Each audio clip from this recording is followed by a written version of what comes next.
Pluribus episode 6 might have just revealed why the joined exist and what their master plan is and how Carol can end the hive mind. Welcome back to ScreenCrush, I'm Ryan Airy, and let's talk about episodes 5 and 6 of Pluribus. Now, we missed last week because of the holiday, so I'm going to talk about episode 5 before we dive into that shocking reveal of episode 6. So episode 5 dives deep into the series' main theme of individualism versus collectivism. Carol prides herself on being the ultimate individualist, like she said in past episodes. I'm a very independent person. Now, when we first meet her, she is surrounded by her adoring fans, and yet this makes her feel profoundly alone. She hides her true self from the world by turning her fantasy lesbian pirate lover into a man named Raban. My original version of him was a her, but I talked myself out of it. So Raban represents a wall that Carol has placed between herself and her fans. I mean, no wonder her whiteboard revealed that she desperately wants to kill the guy off. And this is also why the Joined chose a Raban lookalike to be her chaperone. Zosha is a woman that she could theoretically use as a conduit to the outside world, and also... Why is she gotta be so goddamn f***able? Over the first few episodes of the series, Carol has learned that while she likes to think she is an independent person, she is actually part of a vastly complex society. Carol thinks that she can just go to the grocery, but then we see how the Joined have to command an immense supply chain just so one person can decide to not purchase 99% of the items on the shelves. And that idea takes us to this episode. We open on this curtain overlaying the blue sky, and this is another one of the show's extreme close-ups that make it hard for us to see exactly what we're looking at. But notice that the curtain is actually a little honeycomb pattern, like a hive. And of course, the first person we see in the shot is drinking the mysterious carton of milk that Carol discovers later on. So the phone rings for Carol because anytime a phone ever rings, it will always be for her because the hive mind instantly communicates. Lakshmi's on the other line, throwing a mother's rage at her. You do not ever make my son cry again. So if I could follow any other character in the series, I think it'd be Lakshmi. She is in clear denial about what her son has become, and instead of blaming the Joined, she is blaming Carol. And I kind of wonder if Carol would have acted the same way if Helen hadn't died. Now notice that when she goes to check on Zosha, we see her reflection in the mirror right here. So the show continuously uses mirrors to frame two people in a given frame. I think this is a way of showing aspects of identity. The Joined are one mind and many bodies, which creates a kind of fractured self. We're never actually looking at the person, we're only looking at a reflection of who they actually were. So after Carol falls asleep, the Joined dip out like a dad going out to buy cigarettes and never comes back. Now look, it could just be me, but I think this is all a metaphor for what the internet has turned people into. Like, the internet makes a lot of young people averse to real-world confrontation. See, the web creates a safety net, a kind of barrier between us and the real world. So for a lot of people, the idea of any kind of social confrontation fills people with anxiety, just like it does for the Joined. They would rather completely evacuate a city than risk confronting Carol. And the way they orderly march away is just like the aliens in Invasion of the Body Snatchers. That movie also features a food processing center similar to what Carol discovers later in the episode. And did you recognize the voice on the recording? Our feelings for you haven't changed, Carol. But after everything that's happened, we just need a little space. That is Patrick Fabian, who co-starred with Ray Seahorn on Better Call Saul. You want some advice?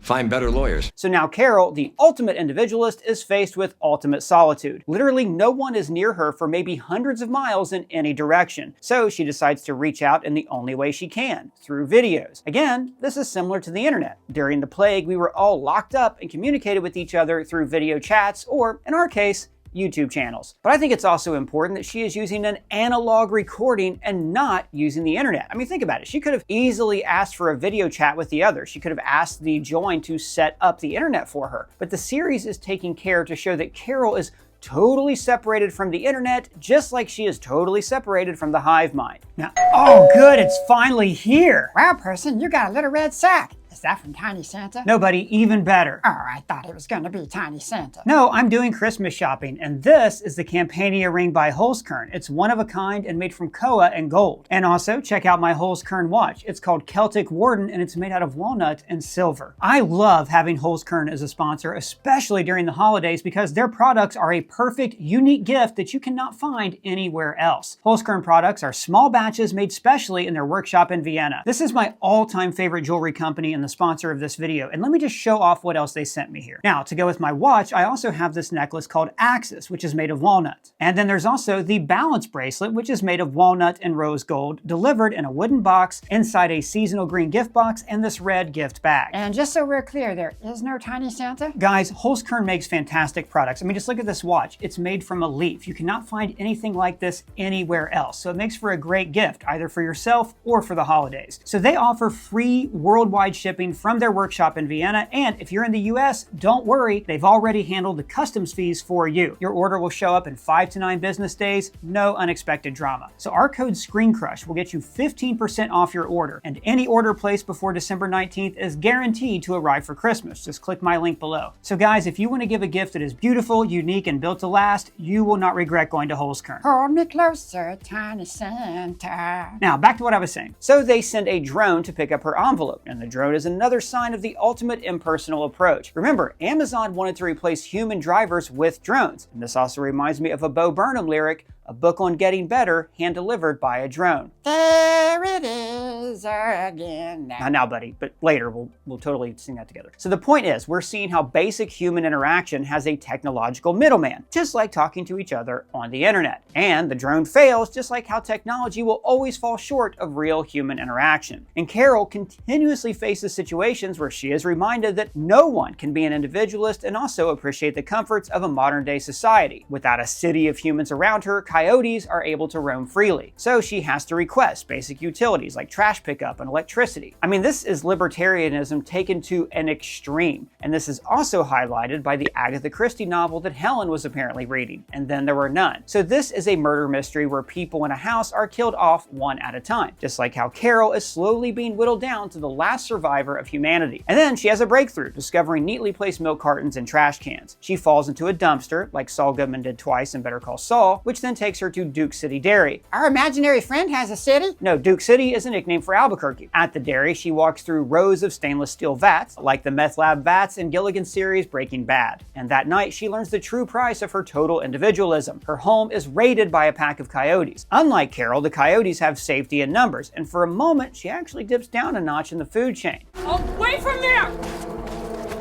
Hey!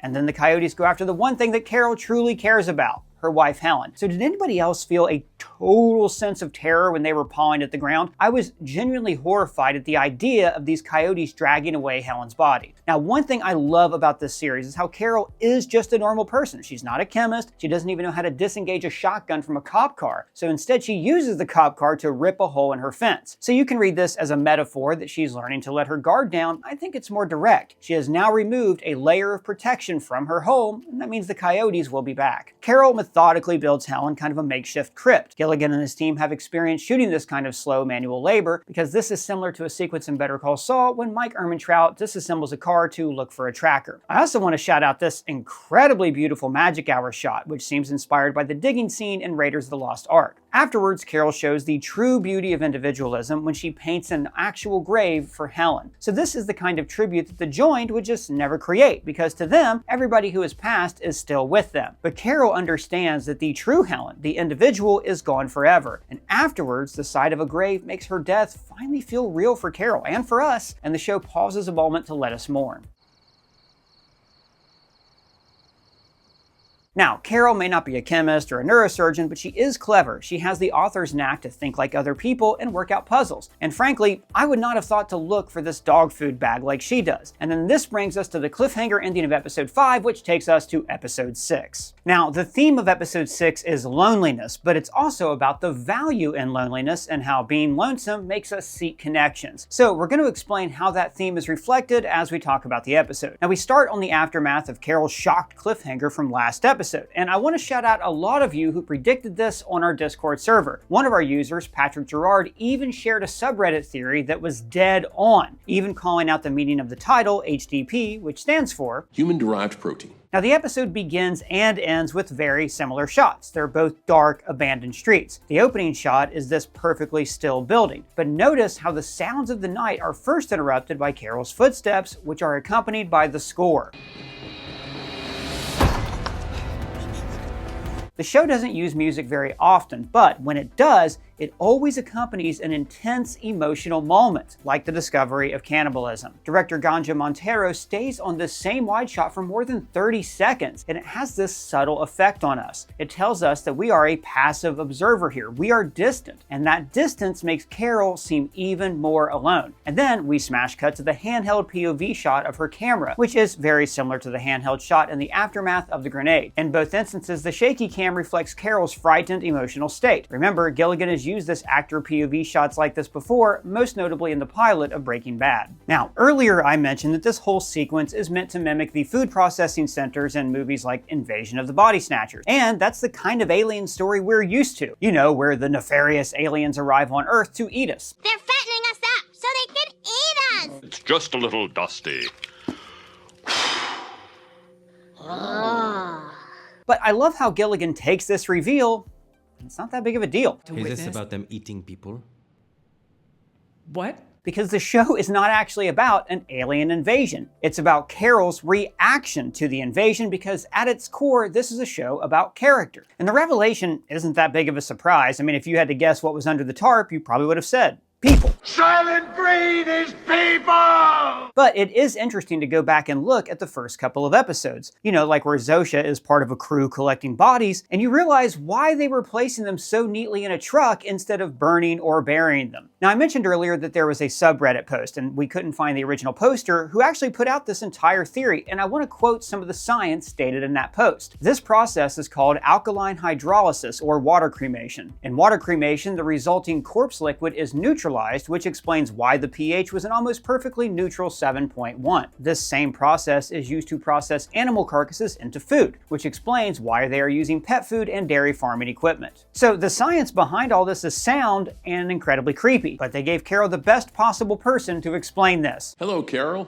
We're John Cena. Who's there? I can't see anything. Now, I want to note that Cena's cameo is apropos because Peacemaker Season 1 was about Cena's character, Peacemaker, stopping a covert alien invasion where bugs took over people's bodies, similar to what's happening in this show with The Joined. So the John Cena video, which by the way is far better edited than Carol's raw footage, the video does a great job of explaining why they do this. They need to centralize their food supply, just like Zosha said in episode 3. We're consolidating resources to centralize useful items for distribution. And I know a lot of you have noticed this is similar to the plot of the Charlton Heston sci-fi classic Soylent Green, where, spoiler alert, the world is starving and the government secretly starts turning people into food. Now, Carol thinks about sending another tape, but then decides she just can't trust the Joined with this important knowledge, and she leaves. But then she remembers that there are still pieces of human beings on her floor, so she returns wearing a mask and gloves and vacuums them up. Notice the worm's eye POV shot here. Now again, Gilligan used these same shots often in the show Breaking Bad to emphasize chemical processes or to show a focus on an object involved in a process. And here it makes the human remains the subject of the frame. And then we go to Casanova McBoner's Fantasyland and Elvis's suite that he mentioned back in episode 2. I will occupy the penthouse of Mr. Elvis Presley.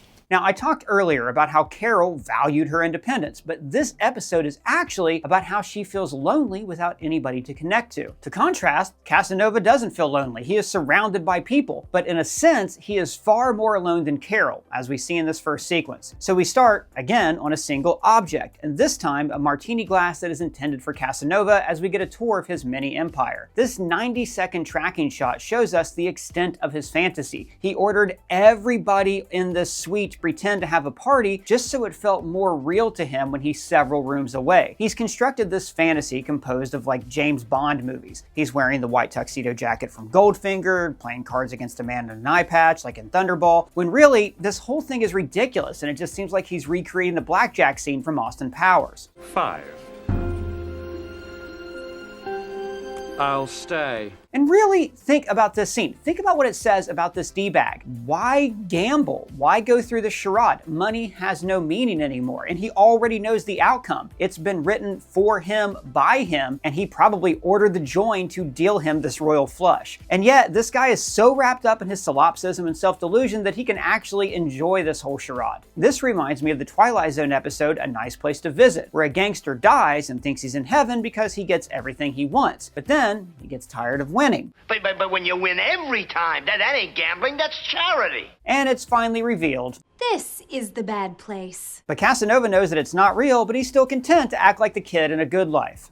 You're a very bad man. Notice that after he lays down his hand, everybody applauds, even the Bond villain, because they are all so pleased that they've been able to make him happy. And again, listen to the music. The score plays very much like a Bond theme.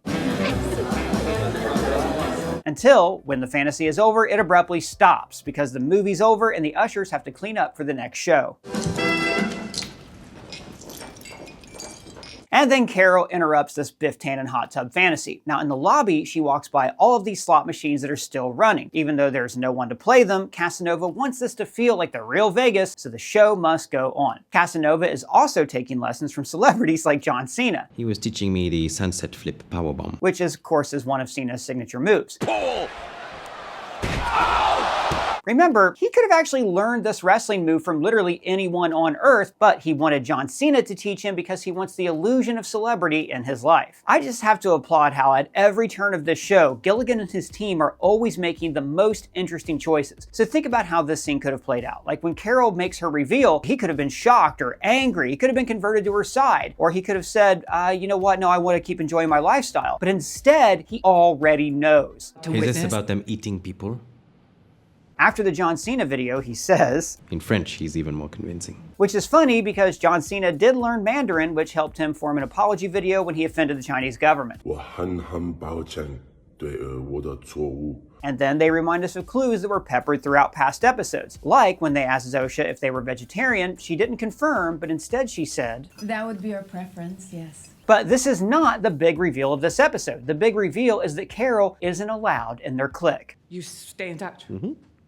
All 12 of you.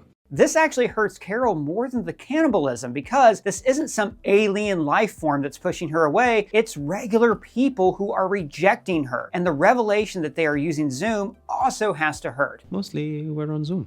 Oh.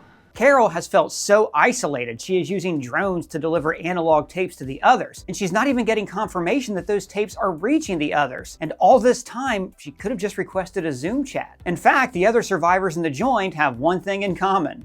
We need our space. Carol thought this was her moment. This would unite the remnants of humanity against the alien invaders. But instead, she finds out that they already knew and no one cares. And there's a parallel here with the real world. Think of how many times you have read about some awful, catastrophic stuff about the world, like the dangers of climate change, and then you find out it seems like everybody knows and no one cares. In every scene in this episode, Carol is also being controlled by someone else. She's being controlled by Casanova, John Cena. She is pinned in on all sides and feels like she has no agency. But Casanova is the one who really gets to the core of what she's feeling. Mais elle est tellement seule. And then we go to breakfast, and I loved how they're framed in this scene. Like Casanova has put up pictures of himself all around the penthouse. One of the first images we see is of Elvis Presley, and then we see that he is modeling himself after the king. Just like Elvis's penthouse featured giant photos of himself, Casanova has such a large opinion of his own merit that he wants to be surrounded by his own image. But this means that over breakfast, there's always at least two Casanovas in the frame with Carol. It's almost like he is one of the joined. Carol is always outnumbered, even when she's in a room with somebody one-on-one. Now, it's interesting that he also copies the way she eats her breakfast.